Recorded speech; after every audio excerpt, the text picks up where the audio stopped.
ये भोजपुरी गानों के ऐसे राइटर जिन्होंने न जाने कितने सारे सुपरहिट सॉन्ग्स पवन सिंह और खेसारी लाल यादव को दिए हैं और अपने गाने जीता है यूपी बिहार का दिल।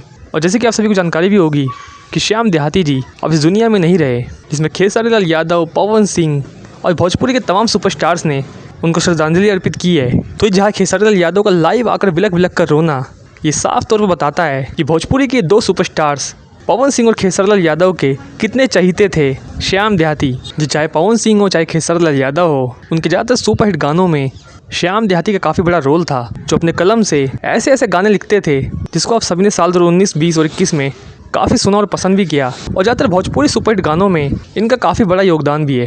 हालांकि एक तरफ जहाँ खेसारी लाल यादव लाइव आकर खूब रो रहे थे, तो दूसरी तरफ पवन सिंह ने भी अपने इंस्टाग्राम आईडी से ये पोस्ट करके लिखा, भावनापूर्ण श्रद्धांजलि। भोजपुरी इंडस्ट्री के सर्वोच्च गीतकार में से एक श्री श्याम देहाती जी अब हम लोगों के बीच नहीं रहे, ईश्वर उन्हें अपने चरणों में स्थान प्रदान करे। ये तो था पवन सिंह का पोस्ट। तो दूसरी तरफ खेसारी लाल यादव का इस तरीके से लाइव आकर रोना कहीं ना कहीं सबको मायूस कर देता है। वैसे फ्रेंड्स, आप सभी ने श्याम देहाती जी का ऐसा कौन सा सॉन्ग सुना था जो सॉन्ग आप सभी को आज भी याद है? हमें कमेंट सेक्शन में सॉन्ग का नाम लिखिएगा।